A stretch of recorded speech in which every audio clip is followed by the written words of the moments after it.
Thanks so much, Julianne. And Julianne is just a treasure for ILR. She really makes everything that we do happen. So thank you so much.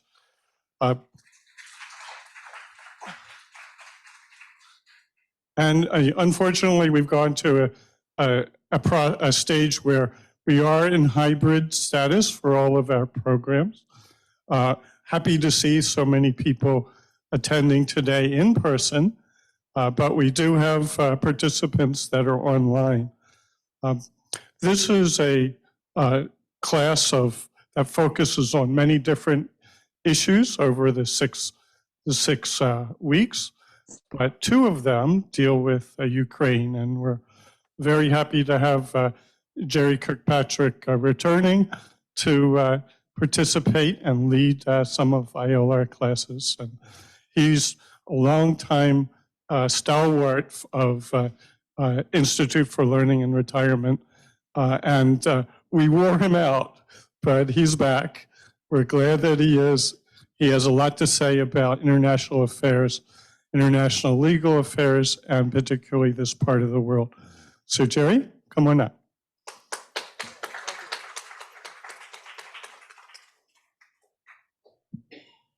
Come in front of the camera here, or do you want to stay? I guess the camera so they can see me, right? Yeah. Okay.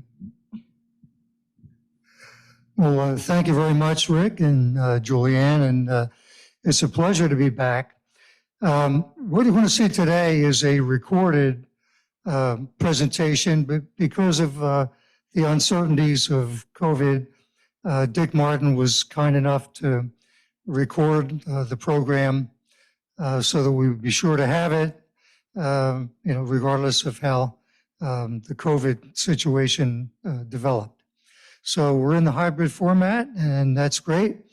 And actually, you can see my apartment up on the screen. And so, as I said, who says you can't be at two places at once? So anyway, I'm happy to be in the Oak Room here and seeing so many people. I'm looking forward to the discussion period at the end of the talk. I'm hoping that we can have an interactive discussion, and there'll be questions, and I'll try to answer the questions as best I can. But we've got a lot of expertise in the room, so I'm really looking forward to the participation of so many familiar faces I see here that I know are very familiar with current events. And as you know, that there's been a lot in the news lately, even this past weekend, on developments in Ukraine. And one of the latest things I saw, of course, was the indiscriminate shelling of an apartment complex. That was the latest thing that we saw, and that's on the news. That was on the news this morning. That's a war crime, folks. Any way you cut it, it's a war crime. If that apartment complex was intentionally targeted, it's a war crime under the Geneva Conventions of 1949. And if it wasn't, if it was just indiscriminate shelling, we'll just fire off these shots, and where they land, they land. That's no better. That's also indiscriminate shelling is also a war crime under international law as represented specifically in the Geneva Conventions of 1949. This presentation focuses on Ukraine, of course, using Ukraine as a catalyst, but talking about aggression in a larger context. Why in 2022 are we dealing with aggression of this type? Something's wrong. Something is radically wrong. And in this presentation, we try to get at what went wrong. And then as we move on to next week, we'll talk about a possible fix, possible way to move forward to try to make the world a safer place.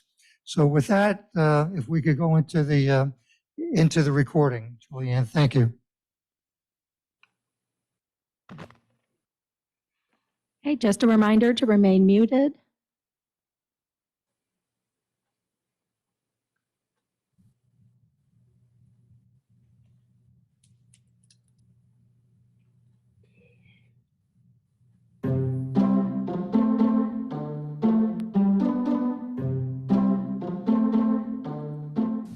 Good afternoon, everybody, and welcome to today's presentation on Russia's invasion of Ukraine. And we're going to be talking about it in the larger context of standing up to aggression and establishing peace and world order in our present troubled world, which, of course, is an age of increasingly lethal nuclear weapons and other weapons of mass destruction that are now in the hands of too many countries. But before I begin, I want to show you something here that in the manner of a preacher, and I'll give a little nod to Dick Martin, who's with me today, and without whose help I could not do these presentations. But in the manner of a preacher, I have a text. And if nothing else, I would ask that you give consideration to this text because it's extremely important. And it comes from this book, which is entitled Charter of the United Nations. And we're going to be talking about the United Nations because it's such an important organization. And it has great potential, which has not yet been realized, but we'll talk more about that as we go on. But the text from this book comes from the very beginning of it, this book which contains the Charter of the United Nations. And the text is the most important language in this book. It comes from Chapter 1, Article 1, Section 1. Chapter 1 is entitled Purposes and Principles. Article 1 is entitled Purposes. And the first purpose of the United Nations is as follows: to maintain international peace and security, and to that end, take effective collective measures, including military measures when necessary, for the prevention and removal of threats to the peace and for the suppression of acts of aggression. The first purpose and principle of the United Nations is to do just that. The United Nations was founded in 1945, and here we are in 2022, so how's it doing? Now, today we could spend a lot of time talking about and showing pictures of the human suffering and the destruction that is resulting from Russia's invasion. But we see this in the news, and we're all familiar with the graphic images of what aggression today looks like.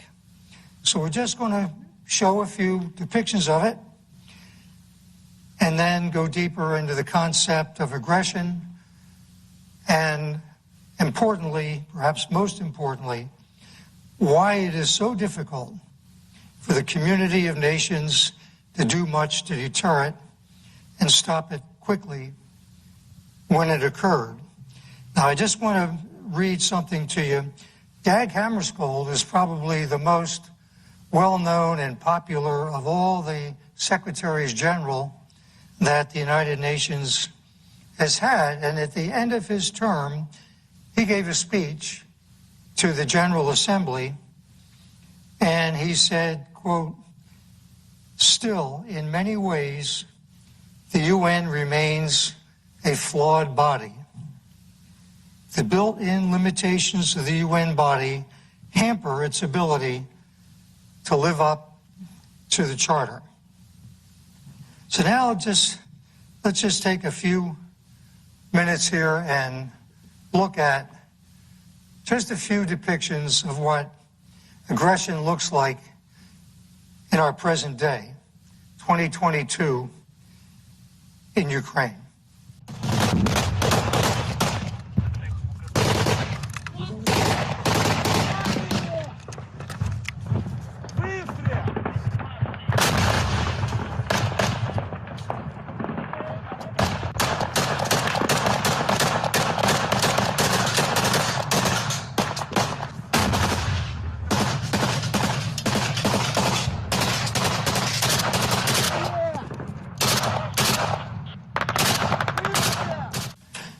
Today, you'll note that we are now in the 5th month of the war that Russia is waging in Ukraine. There's no end in sight, and there's no end to the human suffering that Russia's invasion has brought to an innocent civilian population in an advanced European country with victims as young as infants, older children, I should say, hospital patients, and the elderly. And in the midst of all this, the people of Ukraine have been extraordinarily heroic, and they're still being heroic as the news cycle in the U.S. and elsewhere in the West cuts back coverage on the crisis and moves on to events closer to home, such as the mass shootings that we saw over the 4th of July weekend and recent decisions of the Supreme Court, just examples of what some in the media are now calling Ukraine fatigue. So I suppose a diminishing coverage of this war is something to be expected. I guess it's in the nature of things, but it does not bode well for the people of Ukraine. Standing up to aggression, Zelensky and the bully, says the bully. Less and less I like this Zelensky. Vladimir Zelensky is a stand-up guy. Vladimir Putin is a bully. Bullies don't like those who stand up to them. Vladimir Putin does not like Vladimir Zelensky. Let's look at a little bit of history. 2008, Russia invades the Republic of Georgia. Says Putin, I'm invading your country. No one can stop me. There was no Zelensky.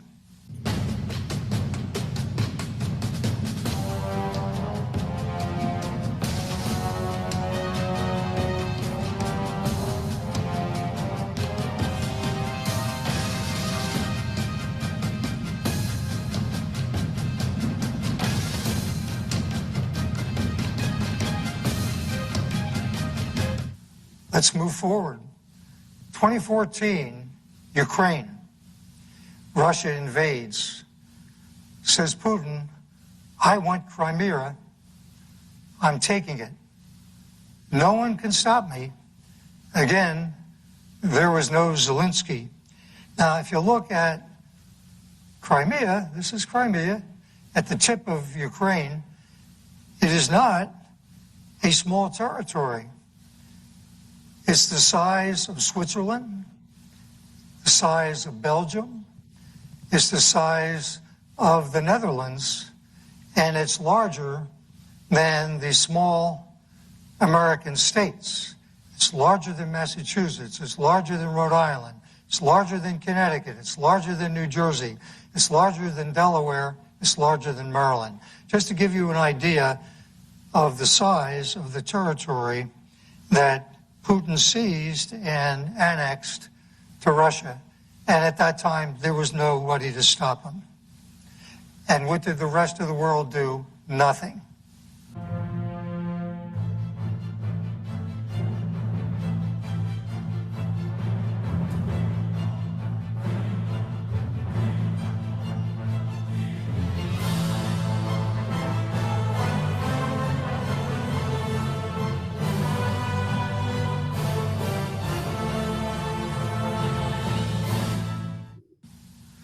Let's fast forward to 2022, and again, Putin invades Ukraine.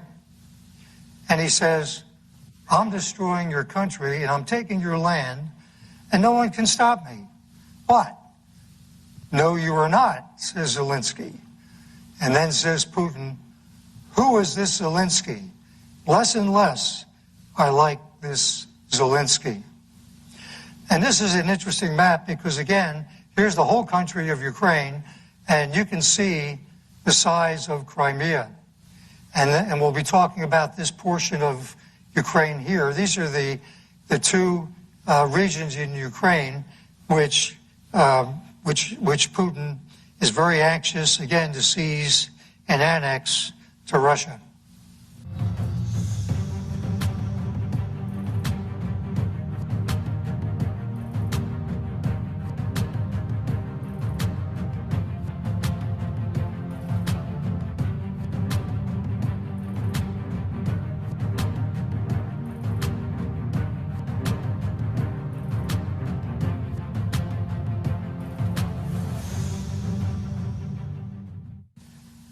I want to talk about sanctions for a few minutes because that has been the principal response of the West to Russia's invasions. Sanctions and the provision of defensive weapons for Ukraine, not enough for Ukraine to achieve victory, but enough for Ukraine to mount at least a holding action, which we are seeing now into the 5th month of this invasion. But in reality, despite the sanctions, despite giving Ukraine certain limited defensive weapons, there's nobody standing up to Putin except Zelensky. It's the people of Ukraine that are doing all the fighting, all the dying, having their cities and towns destroyed, and the civilian population terrorized, and in too many cases, murdered, and even sometimes in their beds. And President Biden acknowledged the limitations of sanctions. He said, sanctions punish, but they do not deter. And we know that now, 5 months into this invasion. They have not deterred Putin one bit. They have not stopped one civilian casualty. He's right. They do not deter. They never have. And the problem with their punishment is that they punish indiscriminately. They hurt the good and the bad.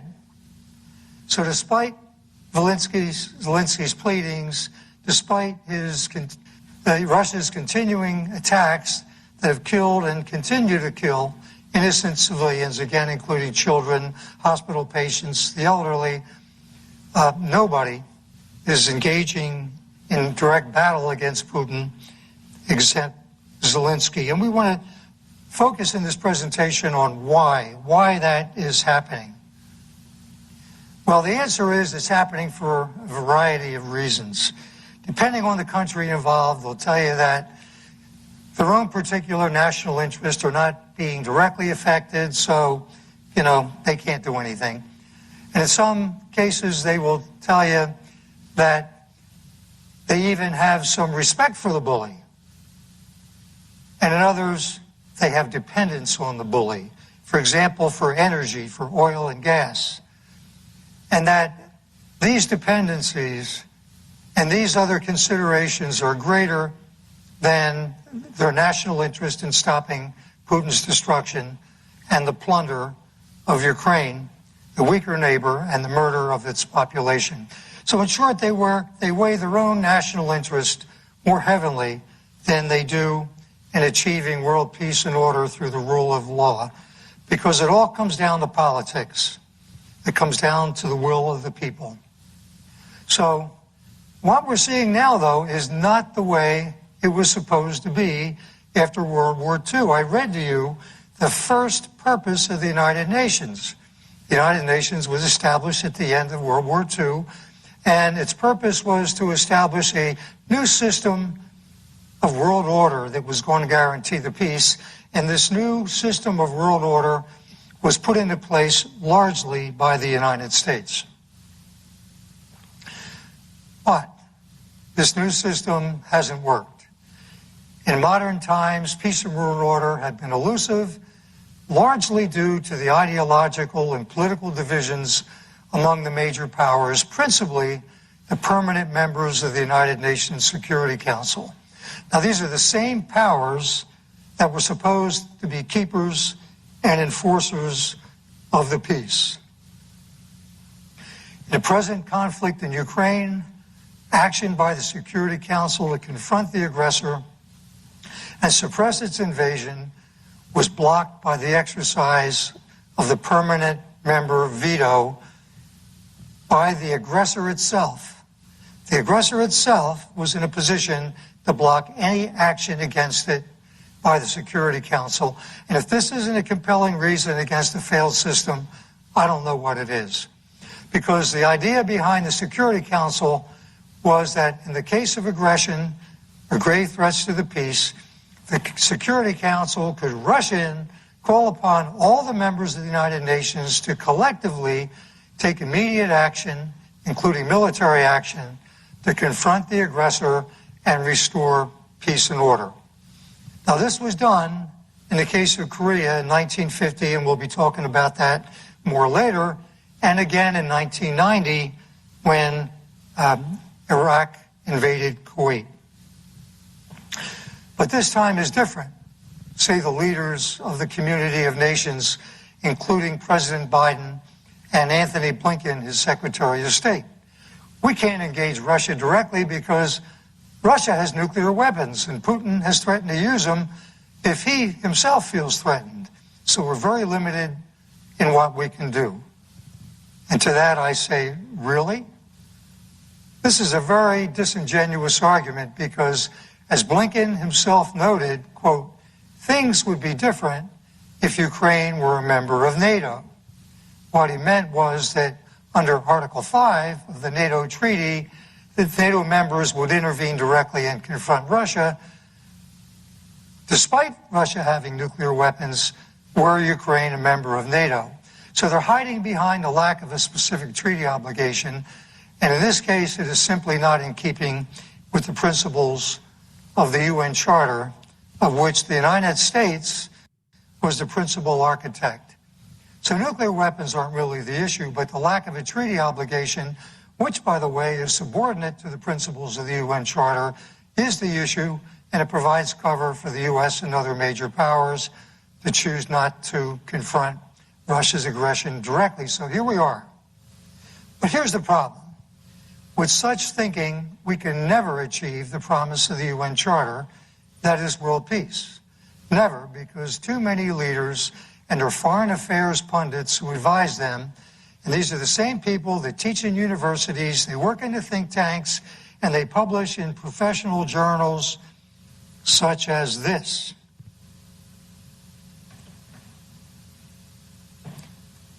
Foreign Affairs, perhaps the principal journal of general circulation on international affairs. But I will tell you, there is not one word of original thinking and vision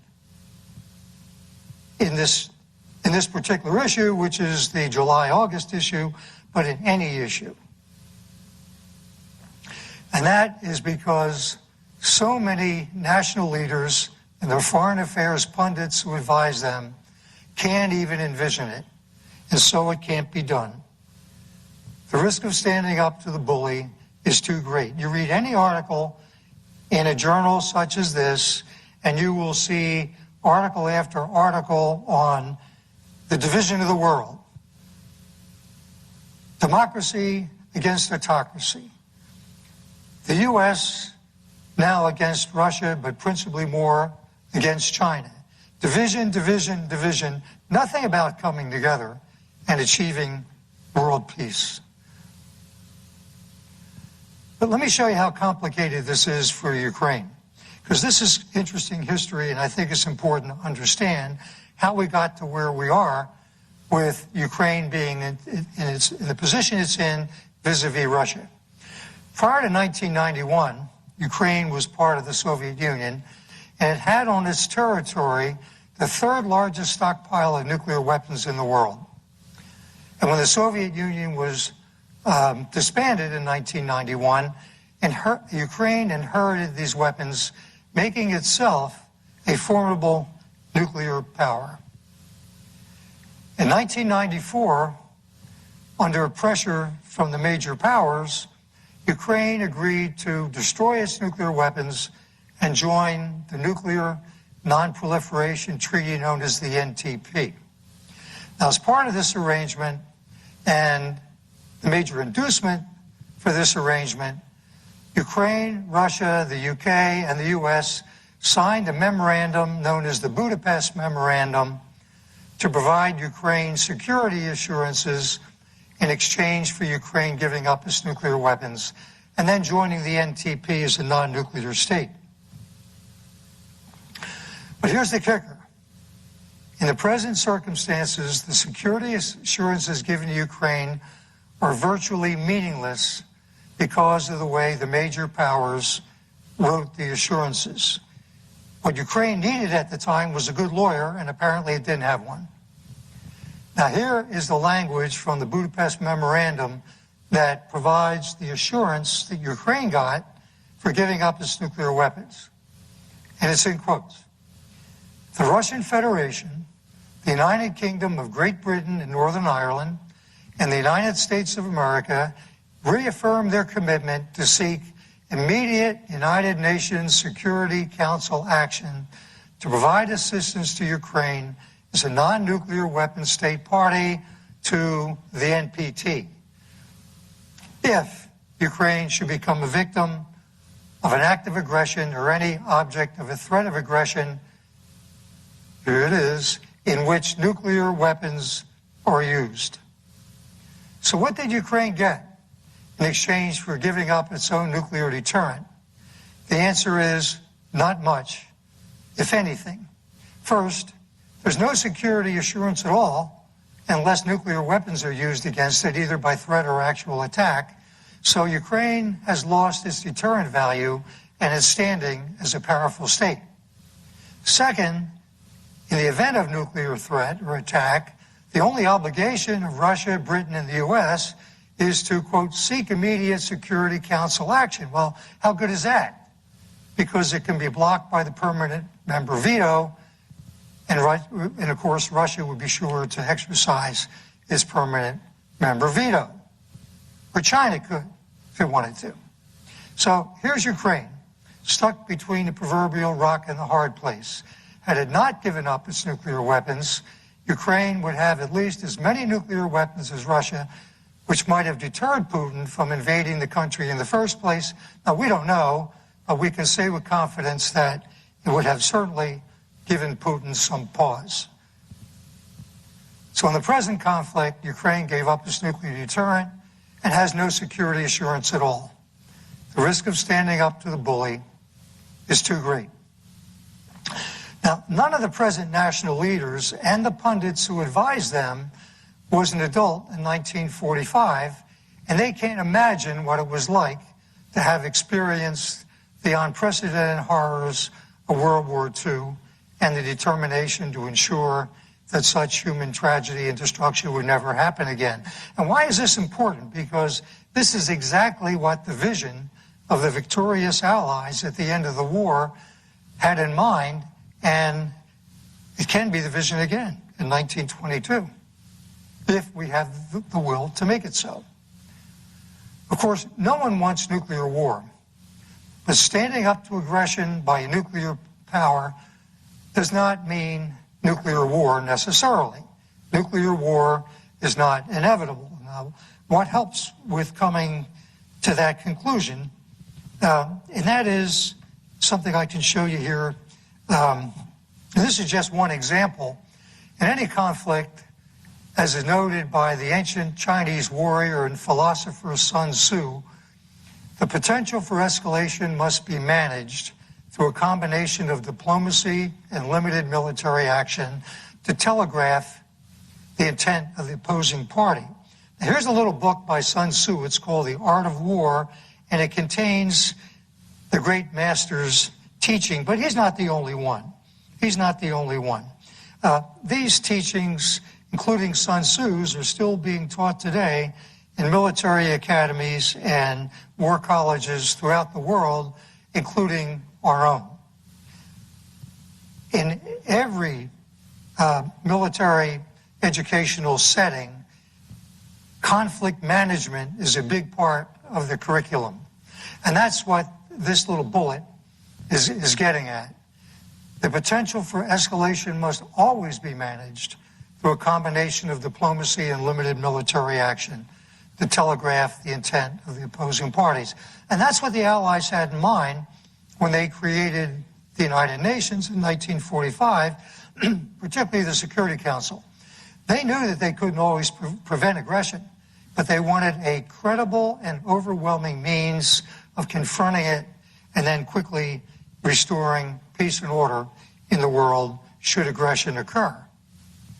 In the context of aggression now in the 21st century, the intent should always be to first deter aggression through a universal understanding that the world community has a credible force to oppose and suppress it. And I noted here in this slide, the operative word is credible. It must be a credible force. You know, any potential aggressor must believe that it would be too costly to invade another country and seize its territory. But if deterrence fails, then the international community needs to fall back and then quickly take proportionate collective military action to restore peace and good order, while simultaneously working through diplomatic channels, again, to convey the limited purpose of the action being in self-defense and the desire to end the conflict quickly and peaceably. Now, this is all in keeping with the principles of the United Nations Charter, which abolish war. You will not see the word war anywhere in the UN Charter. The UN Charter's focus is on aggression, bad, self-defense, good. It recognizes aggression as being something that needs to be confronted, and then provides, through recognition of the inherent right of nations to take individual and collective self-defense to suppress it. This is what the United Nations was established to do, and the Security Council in particular was supposed to enforce. So in the case of Ukraine, Zelensky should not have to stand up to the bully alone. That was the idea. That was the principle. That was the first purpose of the United Nations. But as the war in Ukraine wears on, we're beginning to see the detrimental effects spreading throughout the world in terms of economic destruction. It's estimated that the war alone will result in a decline of global gross domestic product of about 3%, and it's also produced the largest refugee crisis in Europe since World War II, and the political divisions which are growing. I saw an article this morning saying that meetings among the NATO powers are beginning to show some fracture, additional fracture. This is likely to go on because of supply chain disruptions with oil and gas, that Europe particularly depends upon Russia so much for its energy needs. At the recent meeting of the G7 in Germany this past month, these were the primary, considerations.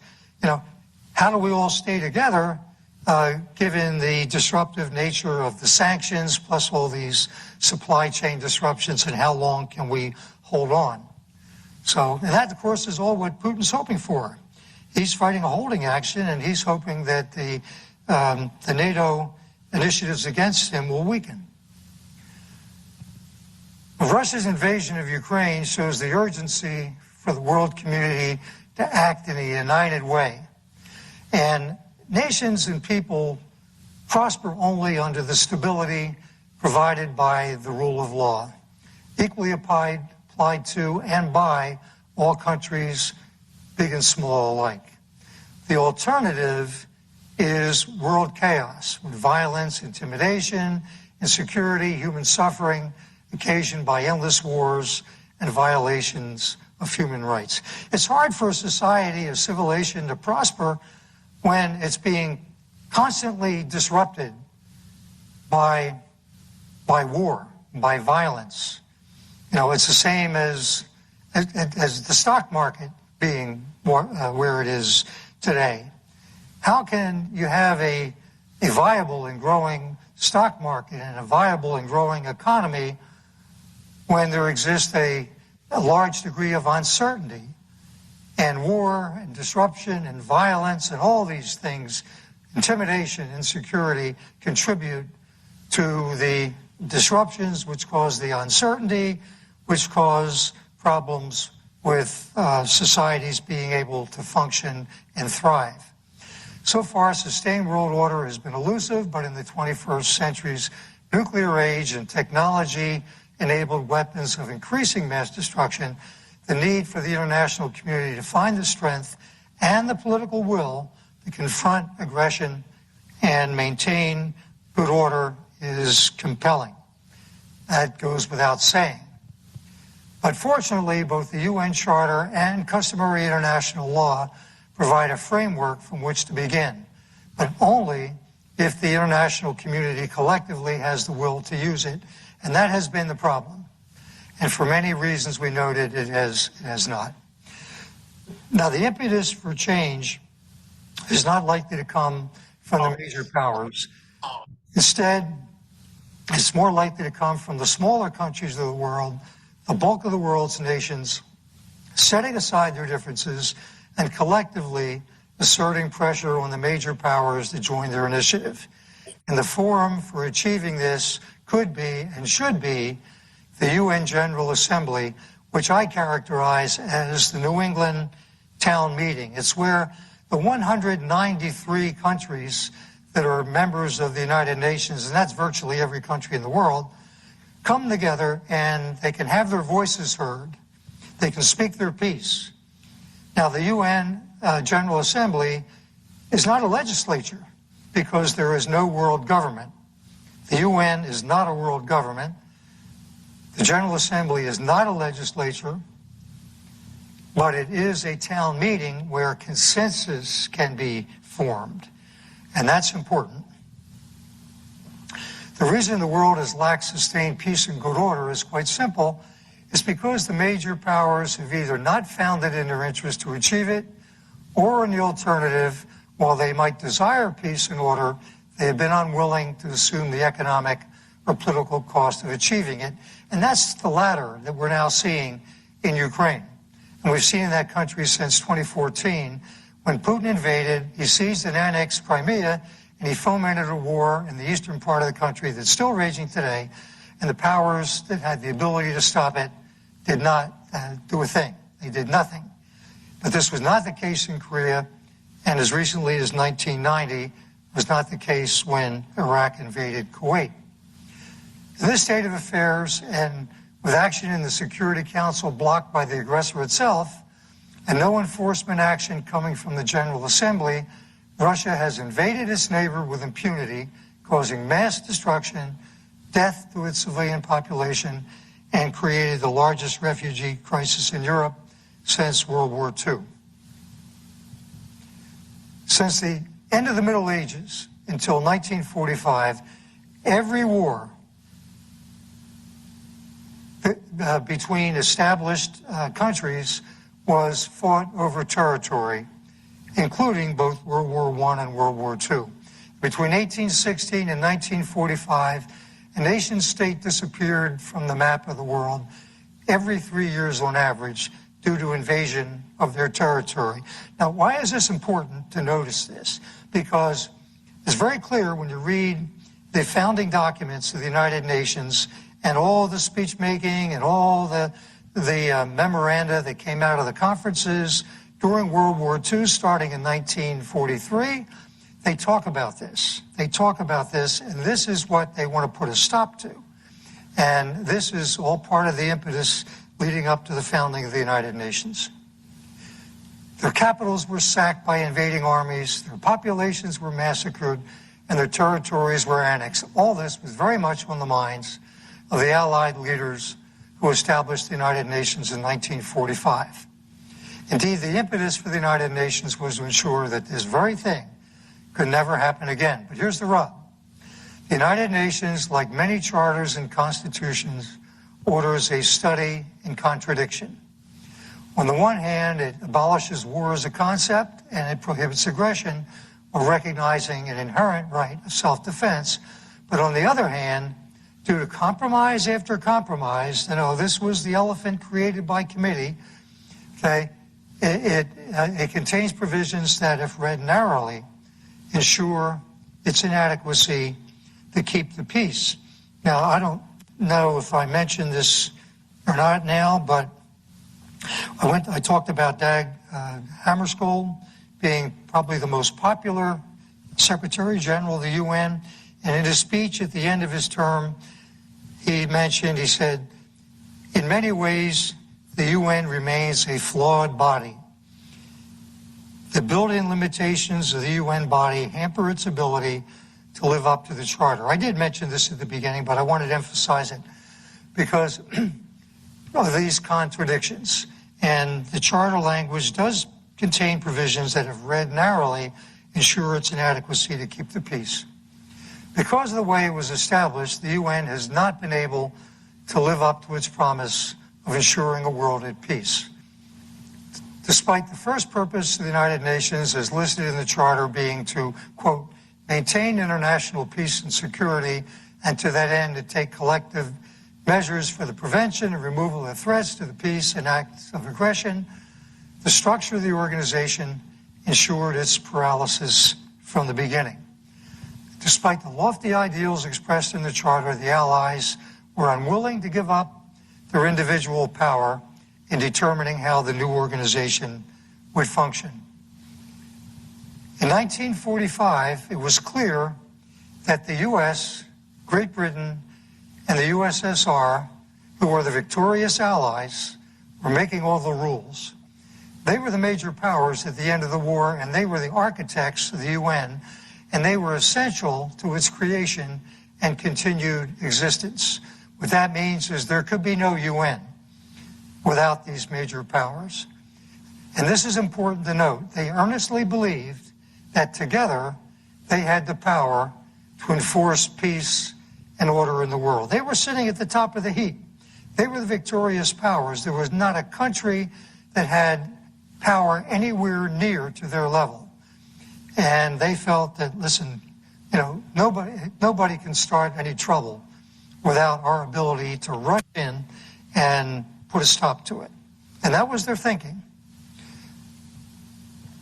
Now, the other 47 of the 50 nations represented at the UN's founding conference in San Francisco, they wanted a larger say in how this organization would be put together, but they went along out of necessity, sometimes objecting fiercely to various provisions of the draft charter, but mostly they were resigned to their relative lack of power in the drafting process. Now, I just want to mention this as an aside.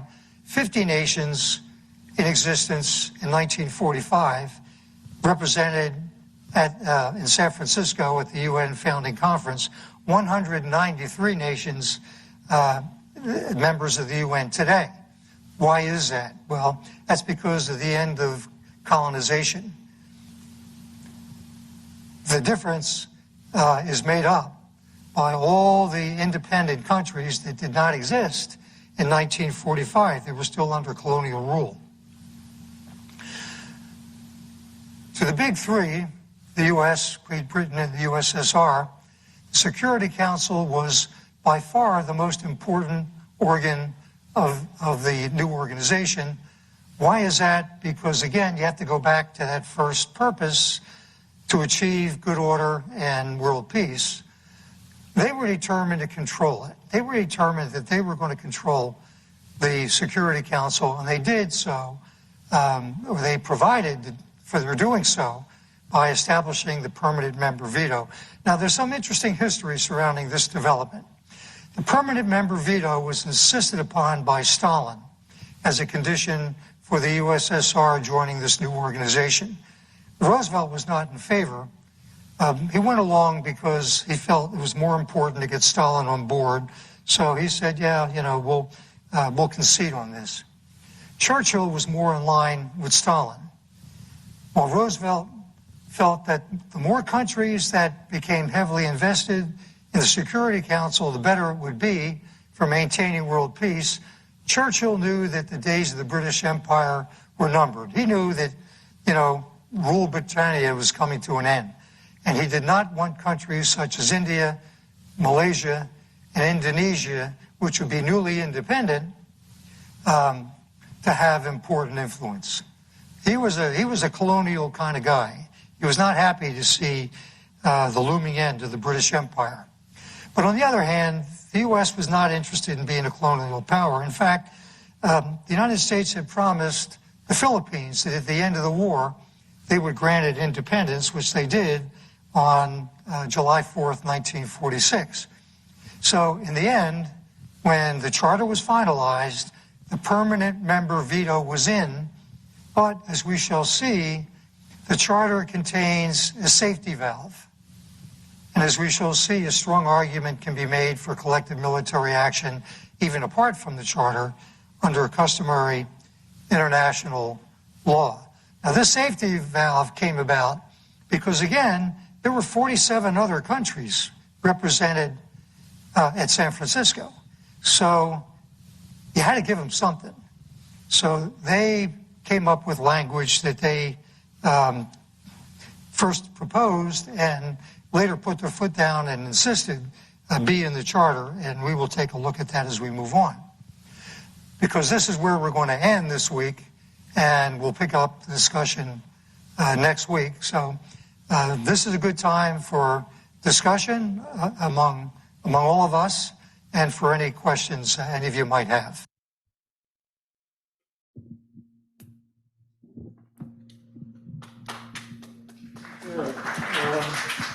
We're going to go. Yeah. So that's the first part of this program. You know, a brief look at the situation in Ukraine as it now exists, and a discussion of how we got to this place. And then next week we'll pick it up from here, and we'll talk about some things that happen in the UN, principally at the behest of the United States, going back to 1950, and moving forward from there, and seeing what we might, as a world community, an approach that might be taken to try to form a world consensus to try to give some, some teeth to the original promise of the UN, which again, the first principle was to avoid the tragedies of World War II, the history going back to the end of the Middle Ages, when there was all the wars were about seizing territory, and that's essentially what's going on in Ukraine. I mean, when it all comes down to is a land grab. It's a land grab. It started in 2014 with Crimea, and it's continuing now in 2022. So that's kind of where we are. One thing I'd like to mention is that I've seen commentary, and you've probably seen commentary as well, about why all the fuss about aggression now concerning Ukraine when there's been so much aggression in the world in recent times. And I've even seen kind of a racial tinge to it, where, a commentator said, who was a person of color, said, yeah, that's great. The world's all in a tizzy because white people are killing white people. And what about all the aggression that had been going on in the world, in other parts of the world that we used to call the third world back during Cold War days, when the West was the first world, the countries beyond the Iron Curtain were the second world, and then all the poor countries were part of the third world. We now call them developing countries, emerging countries, and so on. But there is a point to that, and which caused me to think about it. And this is different. It is different. As tragic as all the other examples of aggression have been, this is different. And it's different in a number of ways. One of the ways it's different is that there is a major nuclear power that is directly involved in the conflict, Russia. Up until this time, again, there were a couple bullets I put in here about how the major powers really have been primarily responsible for all the wars and violence and disruption in the world since World War II. And they have done so by the use of proxies. The Korean War was a proxy war between primarily, the U.S. and North Korea, and with China and Russia providing support. Vietnam was a proxy war, North Vietnam versus South Vietnam, with the communist bloc supporting North Vietnam and the West supporting South Vietnam. The West pouring war assistance and materiel and arms into South Vietnam, and then the communist bloc doing the same thing with the North. And it's the same thing, it was the same thing in parts of Southeast Asia, Africa, the Middle East, Latin America, on and on and on, where the major powers were not directly engaged in combat between each other, but were engaged through the use of proxies. And that's been a continuing problem. This is different because for the first time now, we have a major power, a nuclear armed power, directly engaged in armed conflict against another advanced country. Ukraine is the largest country in Europe. That's exclusively in Europe. Russia, which is the largest country in the world by landmass, spans from Europe to Asia. But Ukraine is larger in territory than any other country that is exclusively in Europe. And it had an export economy, exporting minerals and other commodities, and principally agricultural products. It had modern cities, cosmopolitan cities. Kyiv is before the war, was a very cosmopolitan country in Europe. So yes, this is different because it's two developed countries now engaged in an armed conflict with an aggressor and a victim of aggression. So that's an important that's an important difference. Tied to that is the fact that if you go back to the Middle Ages and you come forward, Europe has been the tinderbox of the world. Every major conflict since the Middle Ages was fomented and started in Europe, including wars in North America. So there's at the end of World War II, there was particular attention paid to bringing about a stabilized Europe. The key to world peace was viewed by the Allies at the end of World War II. And again, you have to remember, at the end of World War II, there were these three powers, and that was it.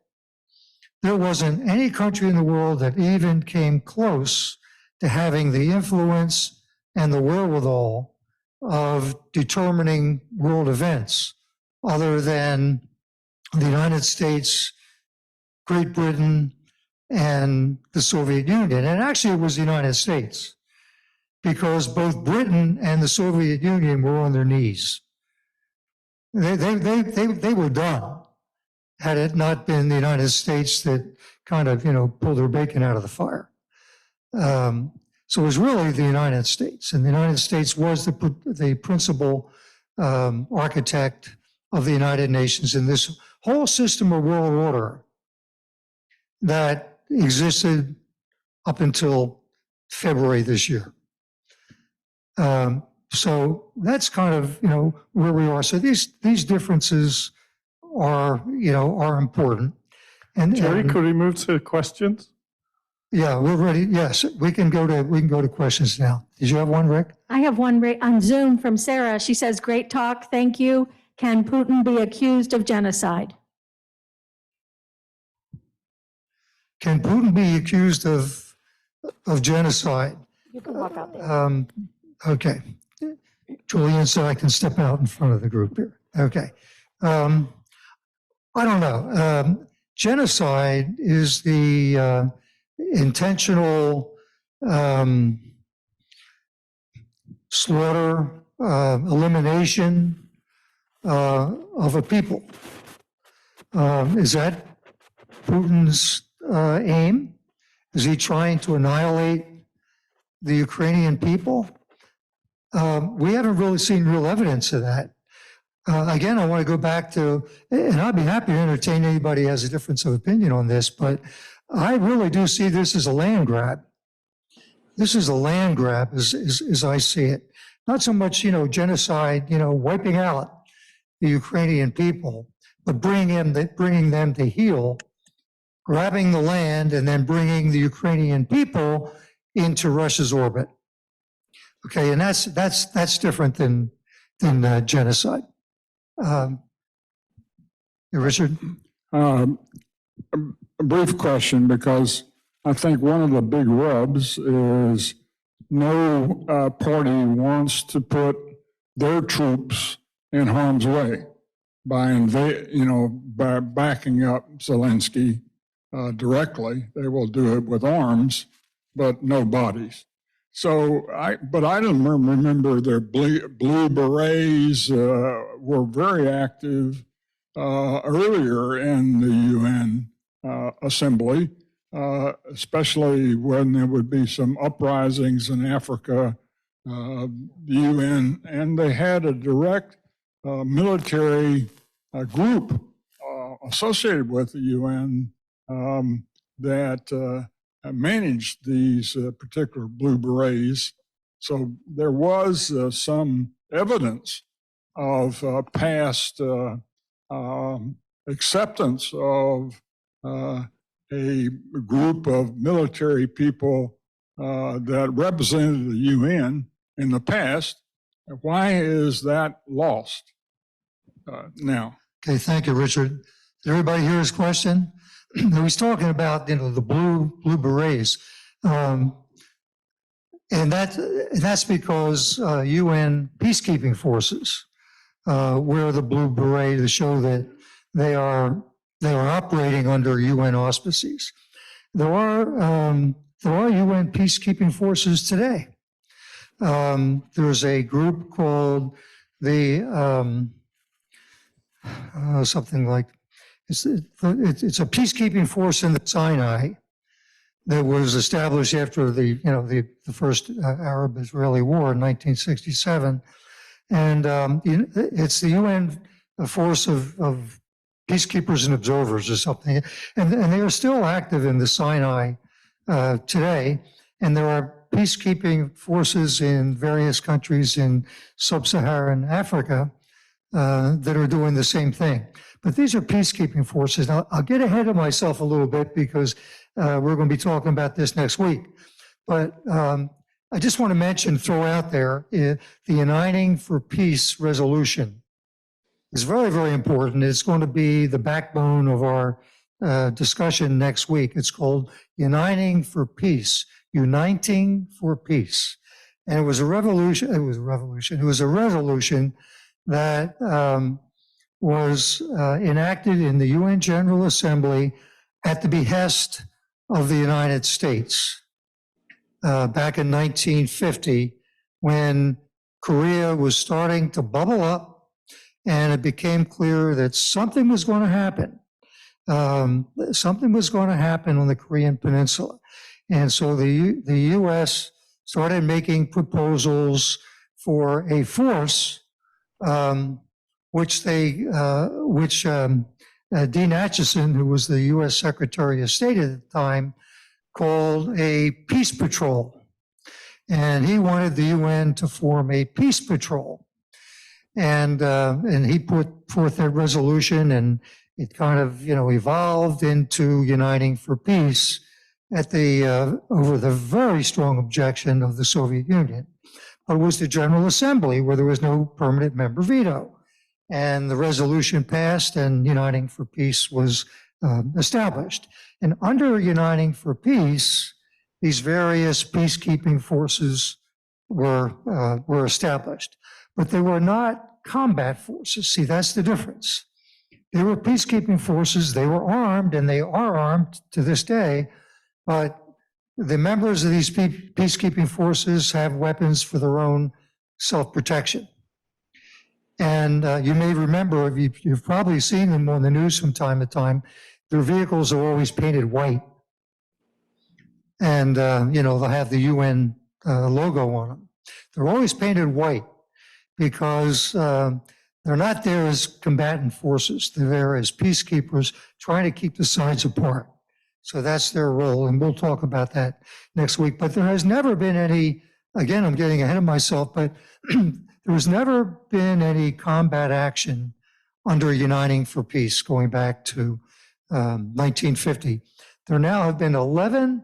The Uniting for Peace resolution enables the General Assembly to call what is known as a special emergency session when trouble brews in the world. And there have been 10 emergency special sessions, with the first one being called for the Suez Crisis in 1956, and then now the 11th in February 2022 to discuss what was termed aggression against Ukraine. Okay. Yeah, that was another question. All right, we have one here. Izzy, go ahead on Zoom. Yeah, Jerry, thanks again for another excellent presentation. What I'm wondering about is the nuclear threat. Even though in this war is not nuclear, the Ukrainians, and with our equipment, are not allowed to strike targets in Russia, such as their long-range weapons, because of whatever reason. And I think some of the speculation is that Putin, if he starts to lose, will start a nuclear war, even if it means his own death, that he doesn't want the embarrassment of losing a war or whatever. So how do we get around actually being able to knock out their equipment without triggering a nuclear war, as some people are speculating? First of all, Izzy, it's good to see you. I haven't seen you in quite a while. You're looking good. So you're saying, how do you get around confronting Russia without starting a nuclear war?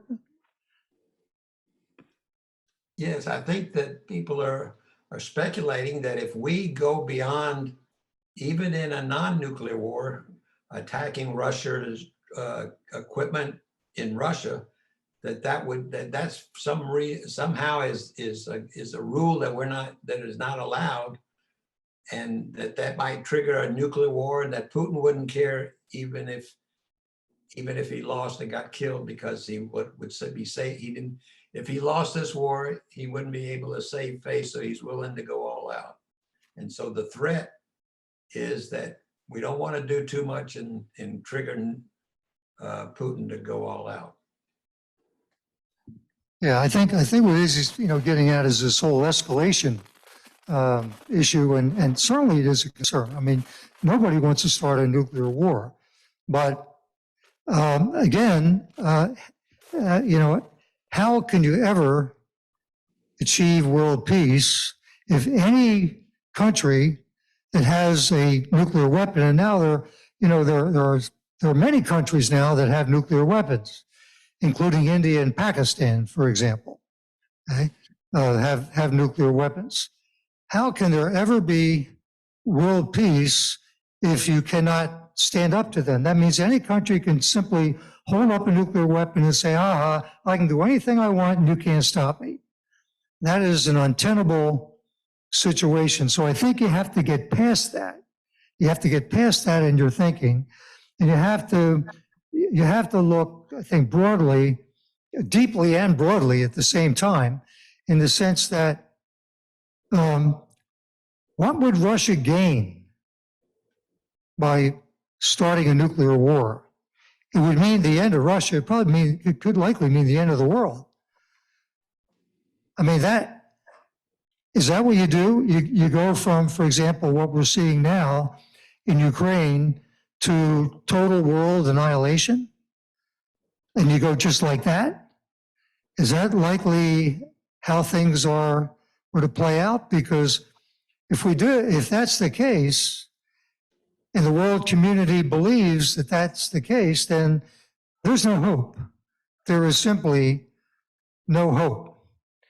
But again, going back to the earliest recorded conflicts between parties, even in what we would now call primitive societies, there has always been this concept of conflict management, managing the conflict. I mean, no military commander just, committed all his forces, at once. I mean, it was all conflict, armed conflict, hostile conflict has always been a managed affair. And it has to be now, or there's simply no hope.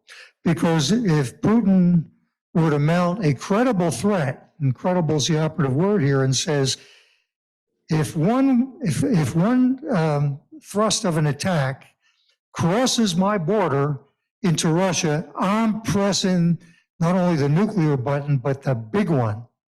The big one. What hope is there? Or how about Pakistan? Pakistan says to India, hey, you initiate new hostilities with us or start skirmishing at the border, I'm pressing this big button. There's no hope for the world under that scenario. There just isn't. So conflict needs to be managed. I think. We have a couple here in the room. Hi. I found it so interesting when you filled in the history surrounding the ratification of the UN Charter. I've got a question that sounds like it's facing forward, but I'm actually going to ask you to go back. And that is, I think I like this whole idea, you've got to have will to support intention, or intention is just hollow words. And I wonder where we would be today if we were ratifying that UN Charter. But would you tell us more about the positions of the Congress and the people in general at that time when America had to vote in favor of the commitment behind the language? Okay, so I think you're getting at the domestic politics consideration back in 1945. Okay, well, the Republican Party was where it usually is, and that is they were mostly isolationist, and they were even there were a lot of isolationists in the Republican Party even during the war. And as you know, there was great reluctance on the part of the United States to enter World War II. They took Pearl Harbor to kind of push the country over the edge, to do that. So there was strong isolationist sentiment. There was a strong isolationist sentiment in Congress at the end of World War II, and it was principally Republican, but not totally so, because we were a war-weary nation at the end of World War II. And I think the biggest selling point for the UN was, hey, no more war. We're not going to have war anymore.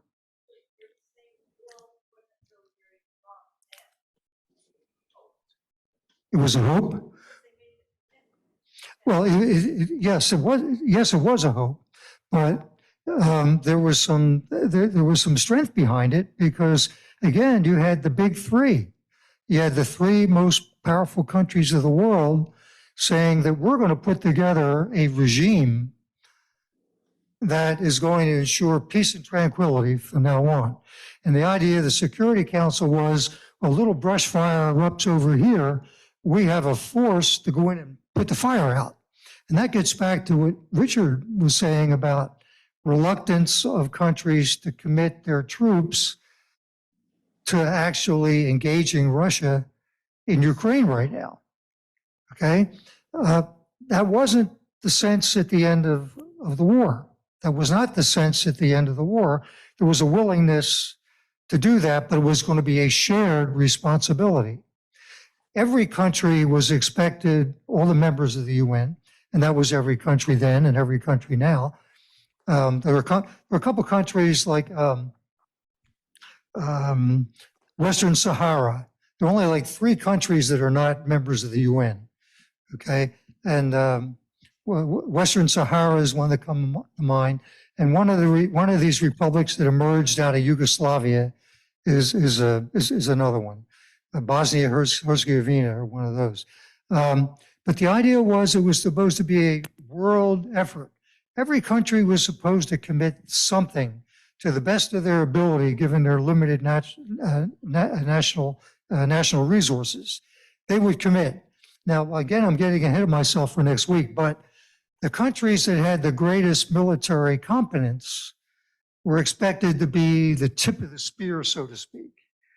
But like the peacekeeping forces, you're not going to find countries from the major powers pretty much that comprise these peacekeeping forces. That's something that these countries with lesser military competence can do. But the idea was that it was going to be a world effort.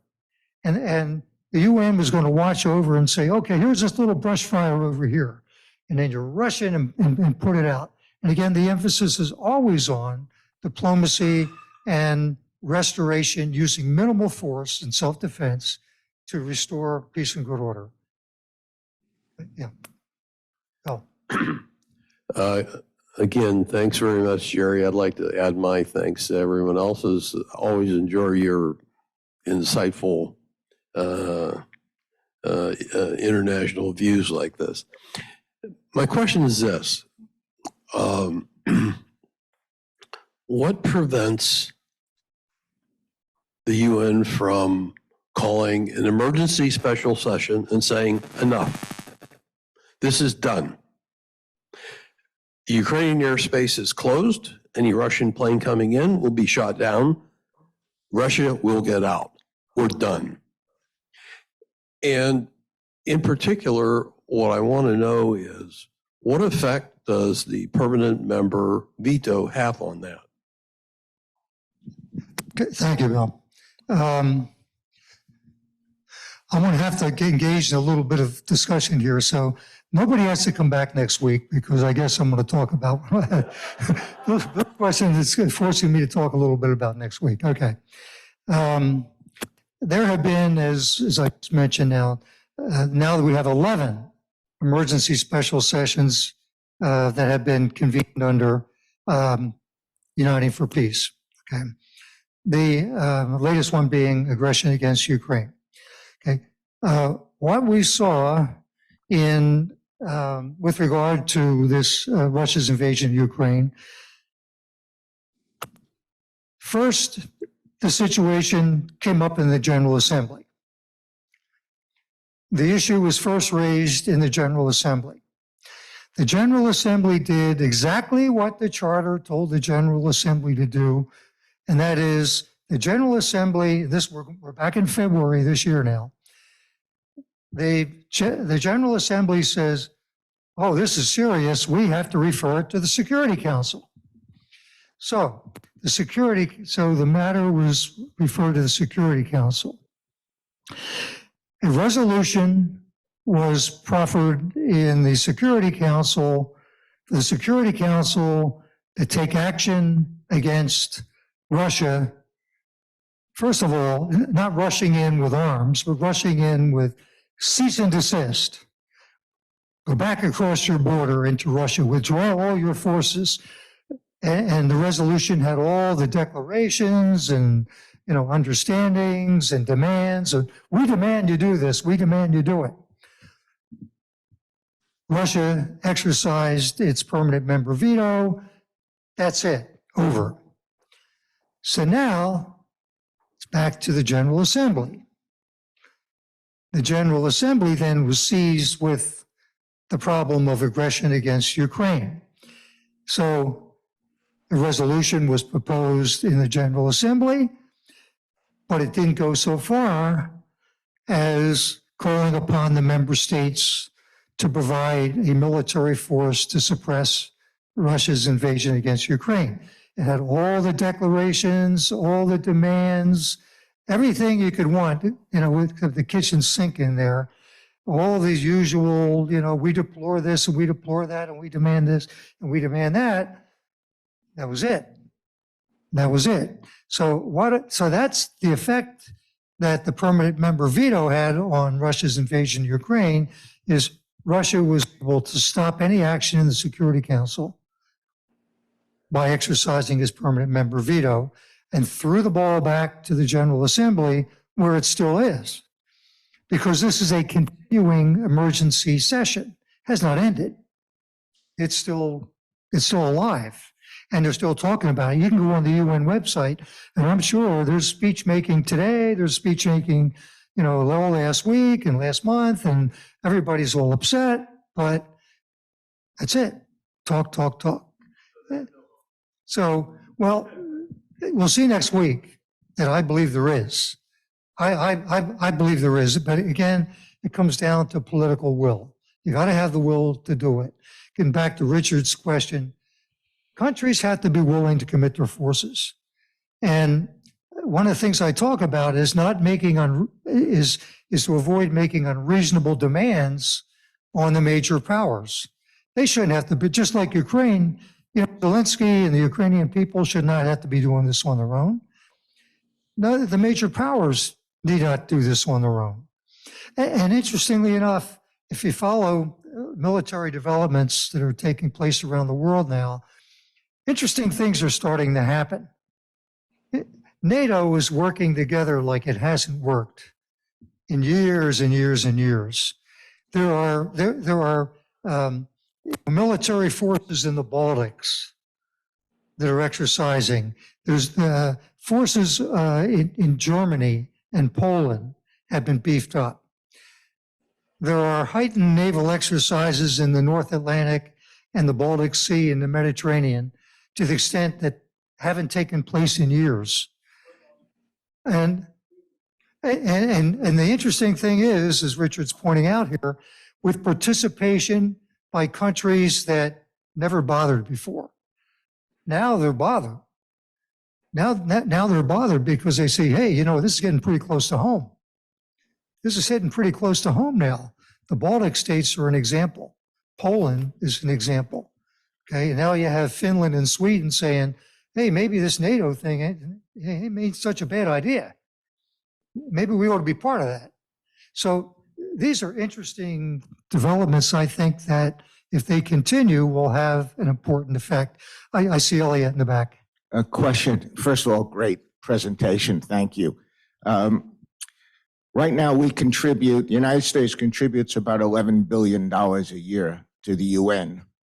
And I was just wondering if you feel that the UN may no longer be the right vehicle for the current world situation, and that is it becoming like a League of Nations prior to World War II, and has it outlived its usefulness?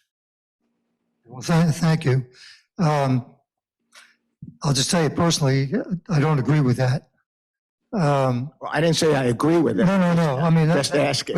No, I'm not saying that's your proposition, Elliot. I'm saying that proposition is out there, and it has been out there. It's been out there principally in the U.S. Probably since the founding of the United Nations. But I think it's an extremely important organization because it is the only forum for the 193 nations of the world that come together. You raise an interesting point. When you look at the United Nations, it's really three separate organizations. And they were established differently, they operate differently, they are funded differently. There's first of all the UN General Assembly. And I said it's not a legislature, which is not because there's no world government. It is what I like to call the New England Town Meeting, where every country comes to the meeting. It's like the Okamic town halls, every country comes to the meeting.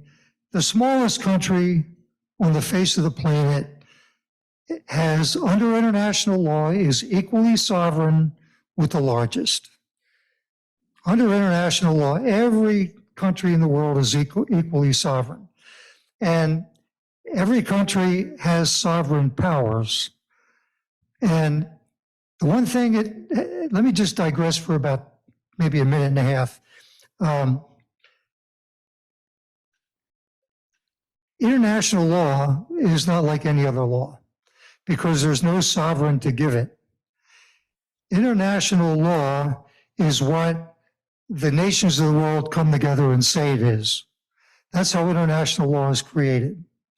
Nations of the world come together and they say, these are the rules that we think will serve us best and provide the stability we need to have thriving societies. And that's what it is. It's all consensus driven. And the main impetus behind it is reciprocity. If I abide by this rule and treat you this way, then I can expect to be treated the same way. So it's this idea of reciprocity that fuels the whole system. So the UN General Assembly is a forum where nations of the world can come together and they can create international law. And like, for example, the Law of the Sea Treaty is just a good example that came out of the General Assembly. Laws on the postal regulations.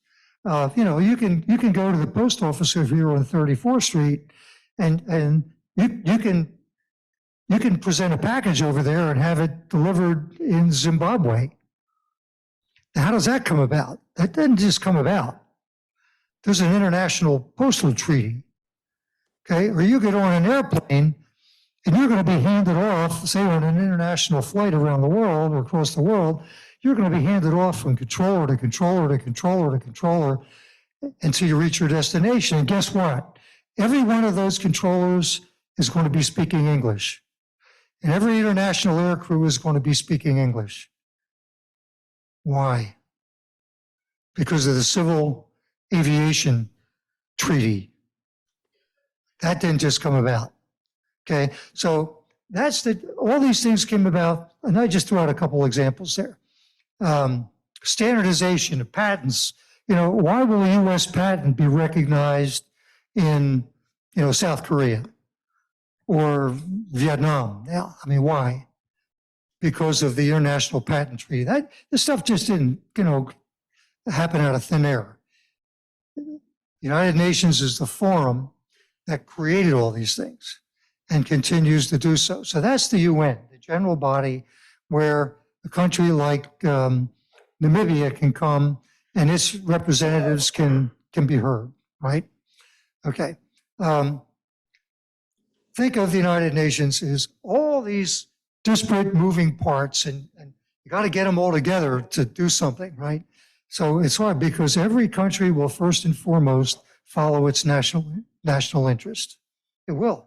So the idea is to get them all together to agree that it's in our national interest to cooperate and do things. A country will cooperate with other countries if it determines it's in its national interest to do so.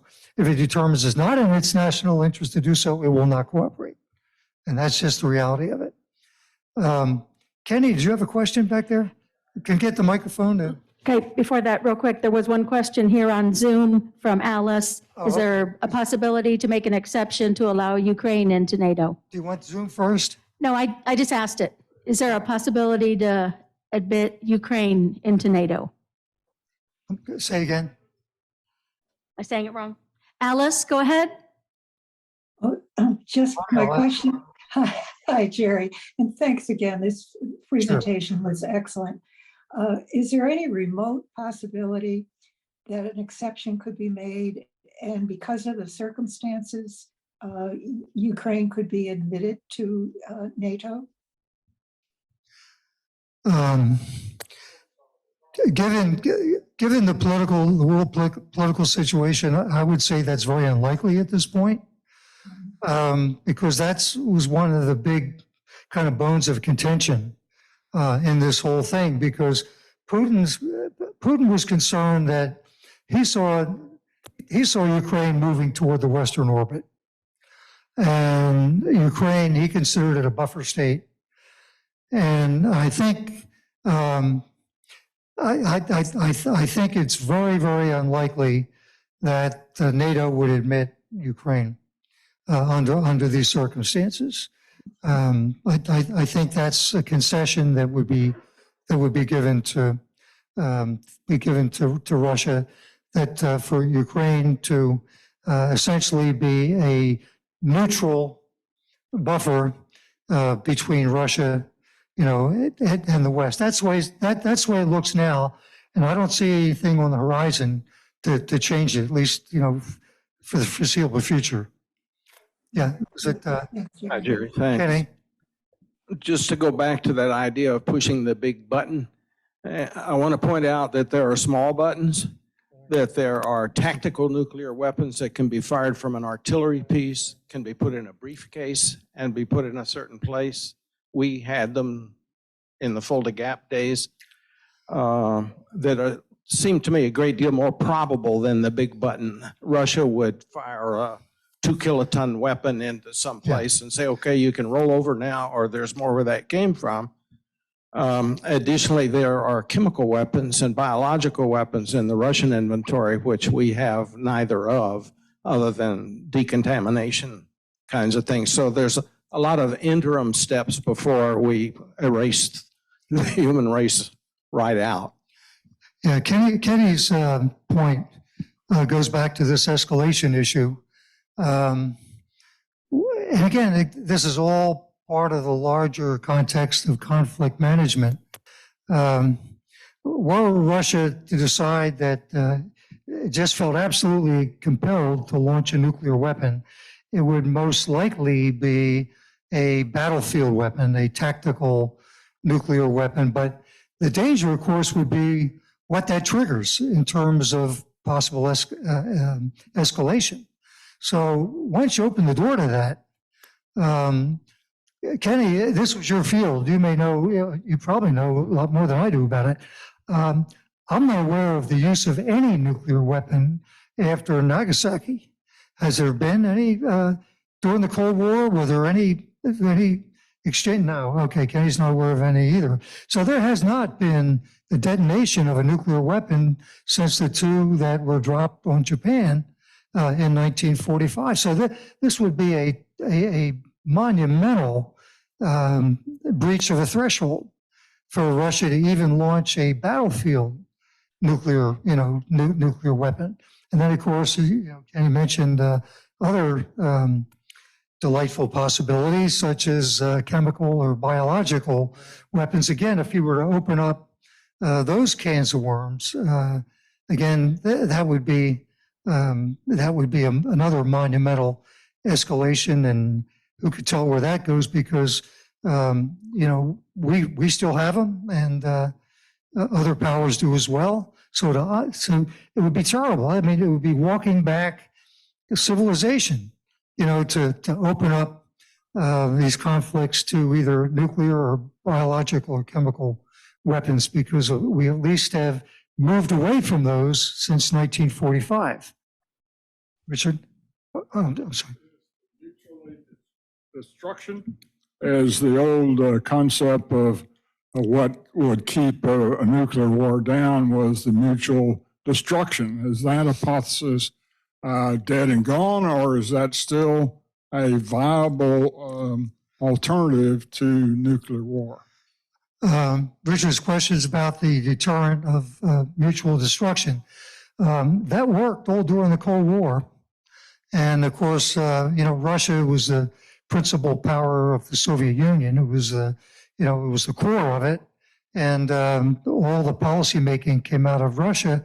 And so for all the years, 40 plus years of the Cold War, that was sufficient to keep this whole idea of nuclear war in check.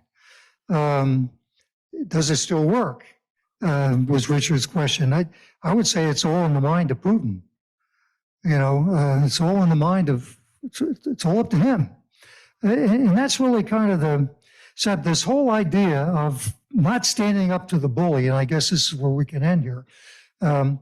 This whole idea of not standing up to the bully it's sad in the sense that the failure to do so, the failure of the world community to do so up to now, has not only emboldened Putin, but actually enabled him to determine the outcome of this war.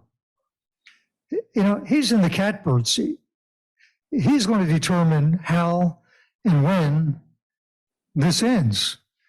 We haven't given Ukraine, by we, I mean the rest of the world, particularly the West, we have not given Ukraine the wherewithal to establish parity in this conflict. I mean, Russia's got the upper hand. Russia seized the territory. And in Putin's mind is, how much of this territory am I going to be able to keep at the end of it? Well, he already showed that aggression pays off in 2014 because he got Crimea. Okay, he got Crimea and nobody did anything. Now he's got a big chunk of eastern Ukraine and he wants to connect that Donbas region with Crimea. So he wants to strip along the southeastern part of the country to connect those two. And what's he going to wind up at the end of this? Ukraine going to have to give him more territory? It already gave him Crimea, the size of Switzerland, Belgium, and the Netherlands. Already gave him that.